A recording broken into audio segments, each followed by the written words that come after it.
tous et bienvenue sur les harmoniques de l'amour. Je suis ravie de vous retrouver pour le vlog du mois de novembre.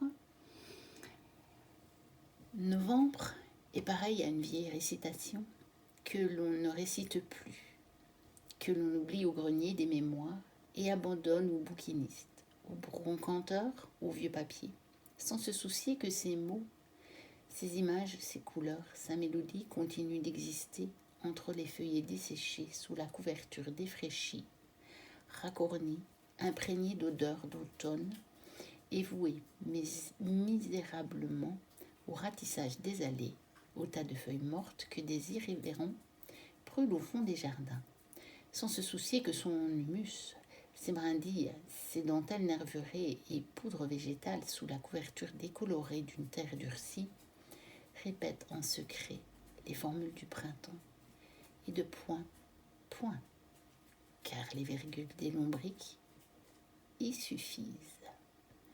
J'ai choisi ce petit texte parce que, justement, à propos d'Halloween, dans une des séquences, on avait dans le tirage cette idée que on avait la mise en sommeil pour l'hiver et qu'elle avait un caractère sacré, et je vous expliquais que en réalité, si la nature se repose à partir de maintenant, il y avait déjà la préparation, mais en sous-main, on ne la voit pas, du printemps, de la nouvelle végétation. Et je vous expliquais que la meilleure preuve était qu'on voit déjà sortir des fleurs sous la neige en hiver. Et donc, fatalement, ça se prépare déjà maintenant. Et donc, j'ai choisi ce petit texte comme introduction. Et je vous retrouve directement pour la première séquence.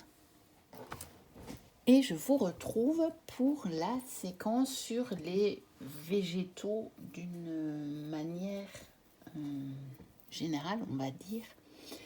Et il faut vous dire que eh bien, ce mois, on sent cette entrée dans l'hiver parce qu'on trouve moins de matière que pour les autres mois. Mais je vous réserve des séquences un peu différentes que pour le coup, on ne retrouvera pas dans les autres mois, enfin, qu'on n'a pas retrouvé les autres mois et qu'on ne retrouvera pas non plus pour des mois qui seront peut-être plus fertiles en matière de faune, de flore, de végétation. Donc je vais commencer par l'arbousier et les arbouses.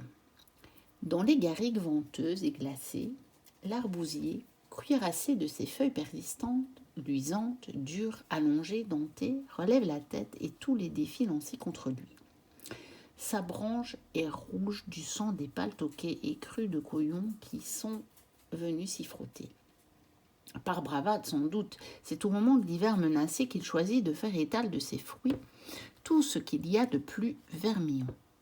Dans le Midi, où il pousse là où il a décidé de pousser, on le surnomme cerisier du berger ou arbre à fraises à cause de la couleur et de la peau grumeleuse de ses fruits juteux, surtout agréables à consommer en vin, eau-de-vie ou confiture. C'est un dieu, on ne sait pas lequel, qui jadis l'aurait planté là, au milieu des garrigues, en sentinelle avec mission de surveiller les manigances des sorcières et au besoin de les chasser, les pourchasser, les pulvériser. Car les garrigues sont, telles les landes, les marais, les déserts et toutes ces terres abandonnées aux paysans, des lieux maudits, qui attirent les maudits. C'est dans ces limbes désolées que se cache la croque banarde, aux graisses des pieds à la tête, la gramaout tout en poils et en dents, la blanche rôdeuse de trèves qui hante les chemins, Les mascages jeteuses de méchants sorts étapis au fond des puits, la hideuse outre mandibulaire de Roumègue affamée de chair tendre d'enfant. Sans oublier le sanguinaire mange-mamot roulant des muscles sous sa peau de félin noir. Tous prêts à bondir, ensorcelés, happés, égorgés, déchirés, dévorés, si l'arbousier n'était pas là pour les tenir en respect. Et l'arbousier, je l'ai retrouvé dans La magie des arbres. J'ai ressorti cet oracle pour ce mois de novembre et j'ai retrouvé plusieurs arbres dedans. Et donc, c'était assez intéressant. Donc, voici la carte de l'arbousier. Donc, on a déjà, en tombant, les graines retrouvent la terre nourricière qui leur a donné vie et dont ils vont renaître. Et comme mot-clé, nous avons le don rare. Et donc, nous allons aller lire le message dans le livret. Alors, l'arbousier dont les fruits mûrissent quand les fleurs s'épanouissent vous annonce un plaisir rare, né de la conjonction de deux événements qu'il vous appartiendra d'identifier. Cette joie devrait être partagée et vous pousser à rechercher la manne évoquée par les baies, cette nourriture que les Hébreux trouvèrent dans le désert. Quant aux fleurs blanches en forme de grelots, elles pourraient représenter un moment d'allégresse durant lequel vous chasserez vos démons et savourerez votre liberté. Ce bonheur, dans lequel vous verrez peut-être un don du ciel, est bien mérité. Goûtez-le sans retenue. Il est exceptionnel. Voilà donc un beau message pour ce qui concerne l'arbousier. Alors, pour le reste, il faut que j'aille à la page plus loin, mais on va se garder l'arbousier ici. Alors, deux arbres évidemment très emblématiques de ce mois et qui se ressemblent fort et que souvent on confond quand on est enfant, c'est le châtaignier et le marronnier. Et donc, on va commencer par le châtaignier. Le châtaignier, le pain des pauvres, le bon arbre, est un arbre bienfaisant, rustique, familier aux artisans, aux paysans, à qui il offre généreusement son bois et ses fruits jusque dans la mort. Dans de nombreux pays, manger à la Toussaint des châtaignes bouillies ou grillées, c'est délivrer autant d'âmes errantes du purgatoire. On laissait également ce jour-là des assiettées de châtaignes sur la table pour que les morts viennent s'en nourrir durant la nuit. Placer des châtaignes sous la couette ou l'oreiller évite de se faire tirer les pieds par les revenants. Et le châtaignier, je l'ai également trouvé dans cet oracle La magie des arbres de Gillian Kem, qui malheureusement n'est plus disponible, que vous ne pourrez trouver que d'occasion. Donc la voici. Nous avons donc don du ciel, fête, réjouissance de toutes sortes. Votre avenir s'annonce sous de riants auspices et on nous annonce la croissance. Donc nous avons de nouveau un message quand même assez réjouissant, un peu plus réjouissant par les cartes que par l'éphéméride. Et donc le châtaignier, connu pour sa longévité de 500 à 3500 ans, a longtemps été une source de nourriture pour l'hiver. Dans certaines régions, notamment en Limousin, on l'appelait l'arbre à pain. Donc ça, on vient de le lire dans l'éphéméride. Car l'on confectionnait avec ses fruits, qui tombent en octobre, une sorte de pain. Cette carte est donc celle de la prévoyance. Elle est aussi celle de la vie sociale parce que les châtaignes contenues dans chaque bogue sont souvent au nombre de 3. Rencontres, soirées, les occasions de vous réjouir ne vont pas vous manquer. On interprète parfois les 3 châtaignes comme 3 dons du ciel ou 3 savoirs. Donc voilà un beau message. Et puis nous allons continuer avec le marronnier, chaud les marrons chauds. Et curieusement, chaud les marrons chauds, évidemment, concerne les châtaignes, puisque les marrons ne se mangent pas. En fait, ce marron que l'on grille au coin des rues et qui réchauffe les doigts gourds dans son cornet de papier est en vérité le fruit du châtaignier. Le marron bien chaud, verni du plus bel acajou, niché comme un solitaire dans son écrin et bardé de gros picots, est le fruit du marronnier. Il est immangeable, sinon pour les chevaux. On dit même que le marron est la châtaigne du cheval. Soit. Son créateur était quand même un bon diable, puisqu'il l'a conçu si beau qu'il fait la joie du petit peuple et des enfants, ce qui est presque la même chose. Ils en font des bijoux, des colliers, des projectiles, des jouets, des talismans porte-bonheur. Il est peut-être amer, mais sa chair est si blanche qu'il semble contenir tout un royaume de neige. Glissé au fond de la poche, on dit qu'il guérit les rhumatismes, l'arthrite, la fièvre, la goutte, la colique et les refroidissements. Quant à l'arbre, il est magnifique en toute saison. Au printemps fleuri de rose et de blanc, en été vert rutilant, or en automne grandiose l'hiver lorsque le gel cristallise l'ampleur de sa ramure. Il amène avec lui dans les rues, les jardins, les avenues, les cours d'école de la ville, le parfum des forêts. Il est l'arbre des petites fées, des enfants, des fantômes et des fantômes d'enfants. Les enfants perdus de Kensington Garden auprès de Peter Pan ont choisi sa mâture pour refuge. C'est en novembre, aux environs de la Toussaint, que tout se montre pâle, diaphane, presque invisible, blotti dans son ombre protectrice. Seuls, dit-on, les enfants, ainsi que ceux qui en ont gardé la nostalgie dans l'âme, peuvent les apercevoir, leur faire signe de venir les rejoindre. Et le marronnier, je l'ai retrouvé dans S'ouvrir à l'énergie des arbres, donc de Sylvie Moiroux, que vous avez l'occasion de voir souvent lors du vlog du mois, parce que cet oracle est une véritable mine d'or concernant les arbres. Et donc voici ce très très beau marronnier qui nous propose comme phrase clé rayonnement et harmonisation parfaite.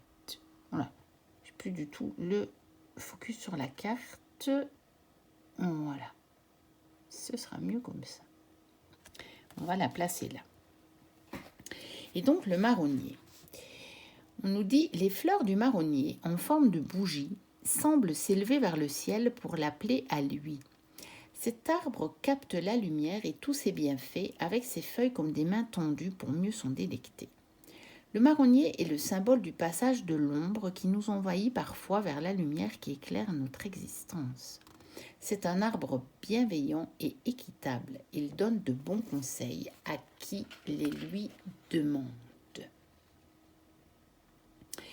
Et donc, au niveau des propriétés thérapeutiques, on nous dit effectivement que le marronnier d'Inde est l'un des meilleurs toniques veineux que nous ayons dans notre pharmacopée. Il agit sur les varices, les édèmes, les hémorroïdes et tout ce qui cause un encombrement circulatoire. Voilà. Donc, voici pour la séquence sur les arbres.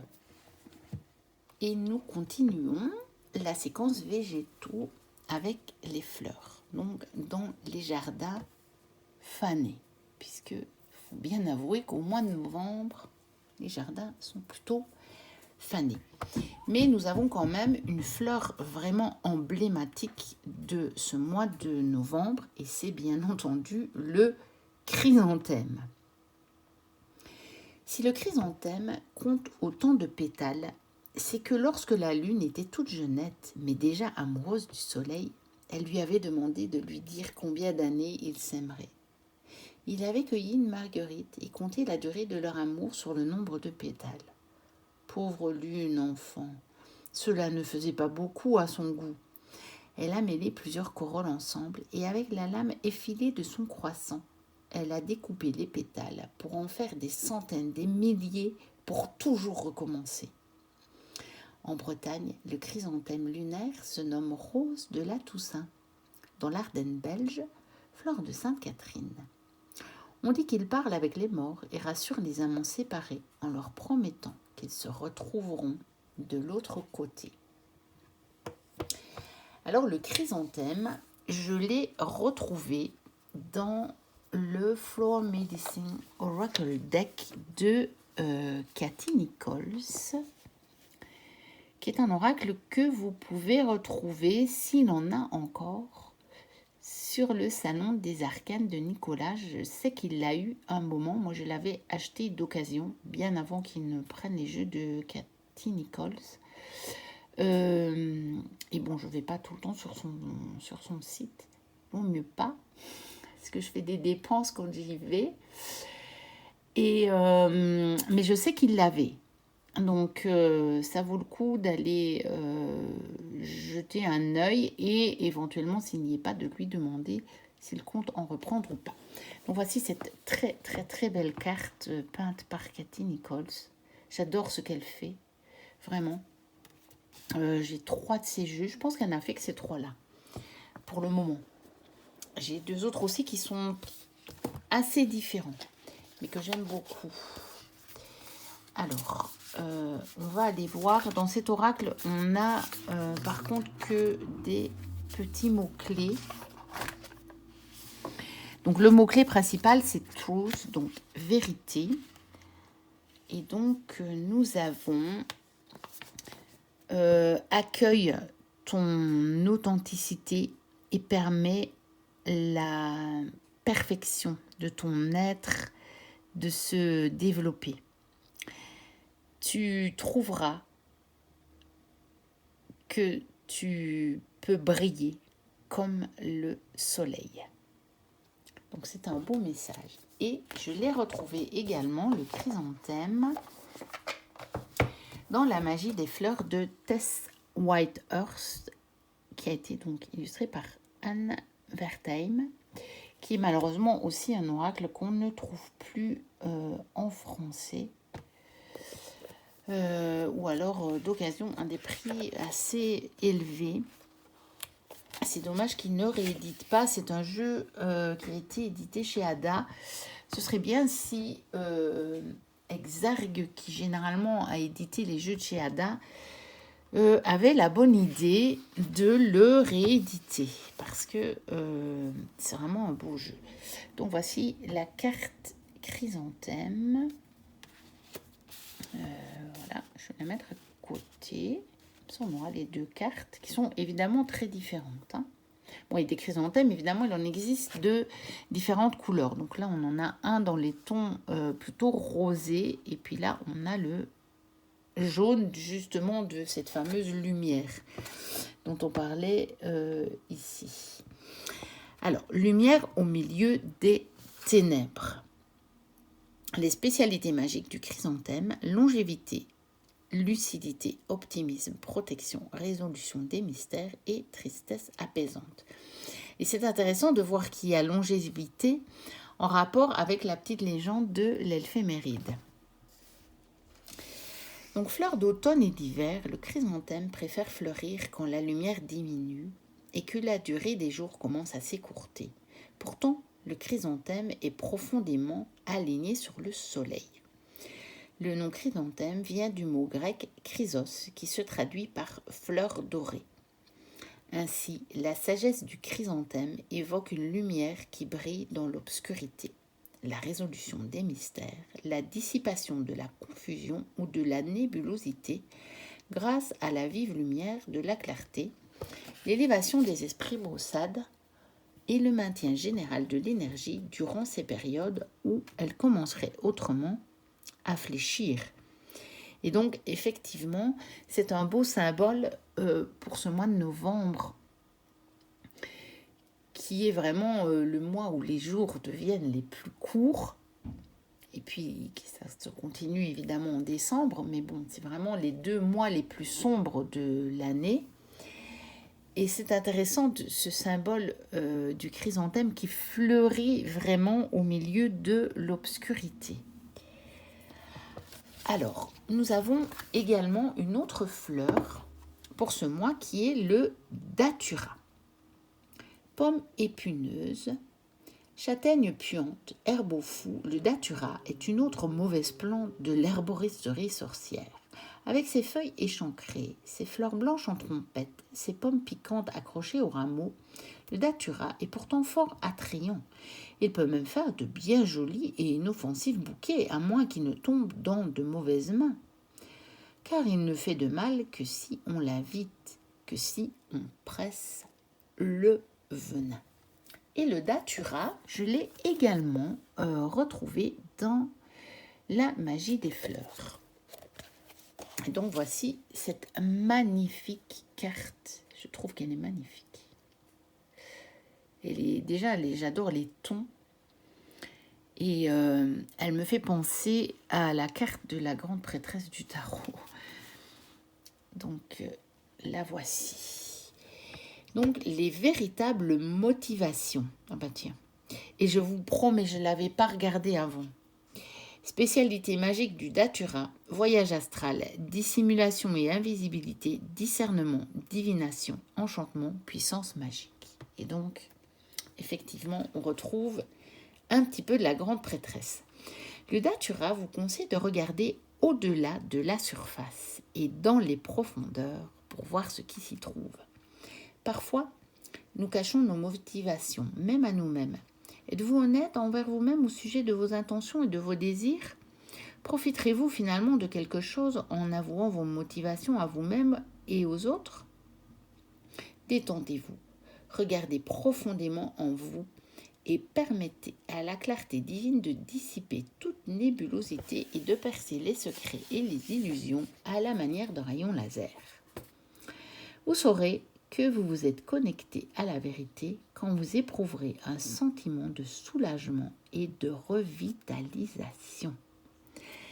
Et je trouve intéressant que justement, on nous propose avec ces deux fleurs, pour ce mois, de dissiper justement les ténèbres, les nébulosités, les brumes, tout ce que vous voulez, qui peuvent un petit peu nous obscurcir justement la vie ou le cœur ou l'esprit dans ces mois sombres. Vous voyez que il y a des symboles dans ce mois qui nous permettent justement de rester connectés à la lumière.